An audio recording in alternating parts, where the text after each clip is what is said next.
Hello, welcome to the channel. Please comment if you have a favorite song from this album. In 1976, 5 musicians walked into a recording studio in California. They were successful, they were famous, and they were falling apart. The band was Fleetwood Mac. The album they were about to create would become one of the greatest records of all time, Rumours. But behind the music was emotional collapse. At the heart of the chaos were Stevie Nicks and Lindsey Buckingham. They had joined a band together. They had loved each other for years, and now their relationship was ending. The breakup wasn't quiet. It wasn't mutual. It was painful, and neither of them could walk away, because they still had an album to make. In another corner of the band, Christine McVie and John McVie were going through a divorce. They had built a life together. Now they barely spoke.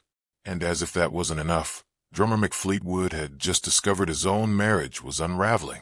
5 band members, 2 broken relationships, 1 divorce, and a recording contract demanding perfection. They could have walked away.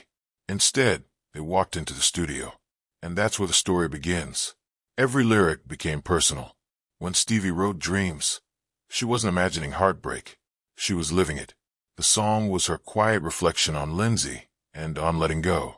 When Lindsey wrote Go Your Own Way, it felt like a direct response. It was sharper, angrier, more exposed. They had to sing those songs together, stand at the same microphones, blend their voices, and relive the breakup, take after take. Christine wrote You Make Loving Fun about someone new in her life. Her ex-husband played bass on that very track. The tension inside the studio was constant. Some days, band members refused to speak to one another outside of recording. Emotions were raw. Tempers flared. The pressure never stopped. But something unexpected happened. The pain didn't ruin the music. It deepened it. The harmonies weren't just technically beautiful. They carried weight. You could hear the strain. You could hear the vulnerability. There was no pretending. When they sang about loss, it was real. When they sang about anger, it was real.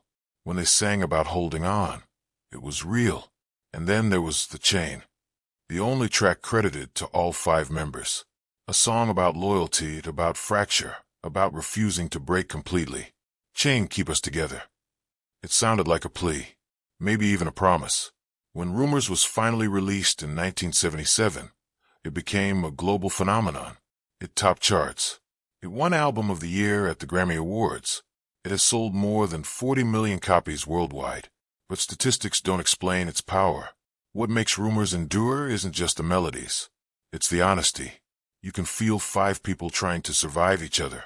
You can hear love turning into distance. You can sense a band on the edge, choosing music over collapse. Rumours isn't just an album. It's a document of heartbreak, a soundtrack to emotional survival.